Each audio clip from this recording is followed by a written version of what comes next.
আসসালামু আলাইকুম রহমতুল্লাহি ওবরাকাতুহ। আলহামদুলিল্লাহি রব্বিল আলামিন ওয়াসসালাতু ওয়াসসালামু আলা সাইয়্যিদিল মুরসালিন ওয়া আলা আলিহি ওয়া সাহবিহি আজমাইন, আম্মা বাদ। সুপ্রিয় দর্শক, কাছে এবং দূরে, দেশে ও প্রবাসে, পৃথিবীর যে যে প্রান্তে বসে দেখছেন, আপনাদের সবাইকে সাদর আমন্ত্রণ জানাচ্ছি আপনাদের প্রিয় চ্যানেল ad-dawa.tv-র প্রাত্যহিক নিবেদন জীবন ঘনিষ্ঠ বিভিন্ন বিষয় নিয়ে প্রশ্নোত্তরমূলক অনুষ্ঠান জীবন জিজ্ঞাসার। সুপ্রিয় দর্শক, আমাদের মাঝে উপস্থিত আছেন দেশের খ্যাতিমান আলেমেদিন, বিশিষ্ট ইসলামী চিন্তাবিদ, শিক্ষাবিদ ও গবেষক মোহতারাম প্রফেসর AQM আব্দুল হাকিম আল মাদানী। আসসালামু আলাইকুম ওয়া রাহমাতুল্লাহি ওয়া বারাকাতুহু। ওয়ালাইকুম আসসালাম ওয়া রাহমাতুল্লাহি ওয়া বারাকাতুহু। আসসালামু আলাইকুম। ওয়ালাইকুম আসসালাম ওয়া রাহমাতুল্লাহ। আসসালামু আলাইকুম। ওয়ালাইকুম আসসালাম ওয়া রাহমাতুল্লাহ। জি, আমার প্রশ্ন হলো বৈবাহিক জীবনে আর কি, যেমন আমার স্ত্রীকে আমি বলছি যে আমি বাসা থেকে বাইরে হলে আমাকে অন্তত জানিয়ে যেও আর কি। জি, তো সে আসলে আমার বাচ্চাদের স্কুলে নিয়ে যায়, আসা যাওয়া করে, এইভাবে দায়িত্ব পালন করছে টিচারের বাসায়। তো এর বাইরে কোথাও যখন যে যায় যে আমাকে কিছু জানায় না আর কি। আচ্ছা, এই অবস্থায় আমার আসলে কি ধরনের পদক্ষেপ নেওয়া উচিত? খুবই গুরুত্বপূর্ণ প্রশ্ন করলেন ভাই। আমরা ইনশাল্লাহ জানবো। এবং এই সমস্যাটি আসলে শুধু আমাদের ভাইরই না, অনেকেরই এটা আছে, যে উনি বলছেন যে ওনার স্ত্রীকে উনি বলে দিয়েছেন ওনার অনুমতি ছাড়া যেন বাহিরে না যান, কিন্তু এরপরেও তিনি তার অনুমতি ছাড়া যাচ্ছেন। উনি কি করবেন এটা একটা বিষয়, আর আমাদের সেই বোনই বা আসলে কি করছেন সেটা অন্য বোনদেরও জানা প্রয়োজন মনে হয়। সেটা আসলে কতটুকু সহি হচ্ছে সে বিষয়টি যদি আসলে এটা একটা সুন্দর প্রশ্ন। আমাদের সমাজে এটা অহরহ কিন্তু ঘটছে। জি, দিকে যাওয়া, কোনো প্রয়োজনে বের হয়ে যাওয়া।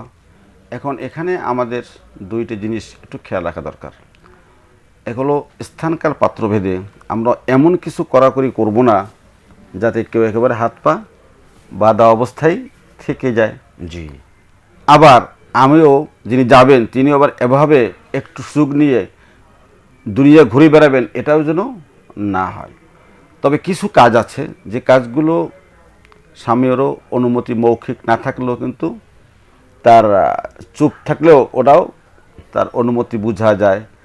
যেমন বাচ্চা নিয়ে স্কুলে যায়, জি, এটা স্বামীর জানা আছে, স্বাভাবিক, এটা অনুমোদিত। স্বাভাবিক জানা আছে। জি, কোনো প্রয়োজনে একটু প্রয়োজন পড়ে গেছে, একটু বাইরে পানি আনতে যেতে হচ্ছে বা একটু অন্য কিনতে হচ্ছে, এটা স্বাভাবিক অবস্থায় অনুমতি দেওয়া থাকে। এই সব ব্যাপারগুলো তো অনুমতি না দিলেও বোঝা গেল এটার একটা পরোক্ষ অনুমতি তার কাছে রয়েছে।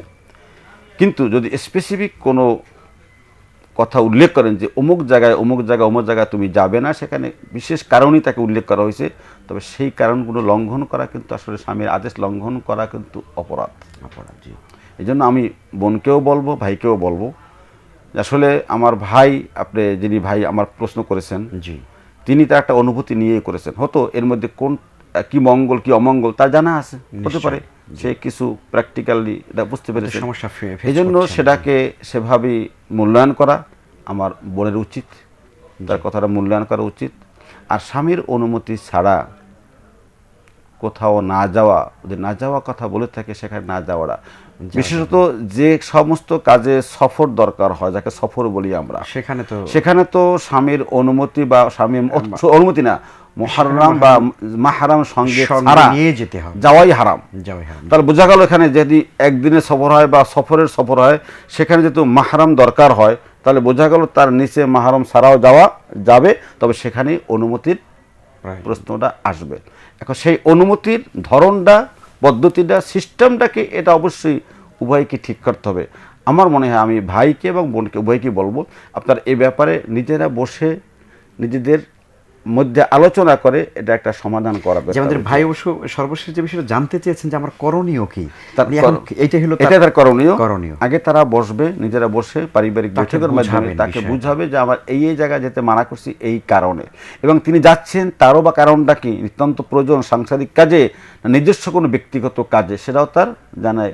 সে আলোকে দুজনে পরামর্শ করে কাজ করলে আমার মনে হয় সুন্দর হবে। তবে এই কাজের জন্য যদি কোনো বড় কোনো অঘটন না ঘটে, তার এই কাজের জন্য কোনো কড়া অ্যাকশনে না যাওয়া। কারণ ইসলাম যেখানে বলে সেখানেই বসে রিফ করার জন্য, তুমি আশিরহুন্না বিল মারুফ, বারবার বলেছেন যে তাদের সঙ্গে সুন্দরভাবে ব্যবহার সৌহার্দ্যভাবে তাদের সঙ্গে ব্যবহার করো, বসবাস করো। অতএব তাদের সঙ্গে এই সৌন্দর্য ভাবটা রাখা যাতে সম্ভব তাই চেষ্টা করা উচিত দরকার। জি, মানে মেয়েদেরকে বলা হয়েছে তো আসলে মহিলাদেরকে, নারী জাতিদেরকে একটা বাঁকা হাড়ের মতো, শক্ত বেশি করতে গেলে ভেঙে যাবে। মানে হ্যাঁ ফাইন জাহাবতা জি তুকিমুহু কাসারতাহু, জি যদি তুমি এই স্বভাবটাকে সোজা করতে যাও একদম তুমি বেশি সোজা হবে না, বরং ভেঙে যাবে। বরং ওই অবস্থা থাকুক, তুমি তার থেকে তোমার ফায়দাটা নিতে পারবে। এই জন্যই কাজ হলো উভয়ের সঙ্গে পরামর্শ ভিত্তিক কাজ করা এবং তার দৃষ্টিভঙ্গিটা তাকে বোঝানো, জি, এবং তারও তার কথা কেন যাচ্ছে সেটাও জানার চেষ্টা করা। তাহলে উভয়ের মধ্যে এই যে সংযোগটা হলে কিন্তু পরিবারটা সুন্দর হবে, সমস্যা দূর হবে। জি, অনেক শুকরিয়া, আলহামদুলিল্লাহ। আশা করছি ভাই আপনি প্রশ্নের উত্তর পেয়েছেন। তবে আমি যেটা মুহতারামের কথার আলোকে আপনাকে বলতে চাই সেটি হচ্ছে যে আপাতত এই মুহূর্তে আপনার করণীয় হচ্ছে আপনি আপনার স্ত্রীকে নিয়ে দুজনে মিলে একটি আলোচনা করে, সমন্বয় করে আপনারা আপনাদের এই সমস্যাগুলো সলভ করবেন। এমন কোনো হার্ড সিদ্ধান্ত নেওয়া যাবে না যেটার কারণে বড় কোনো সমস্যা হতে পারে।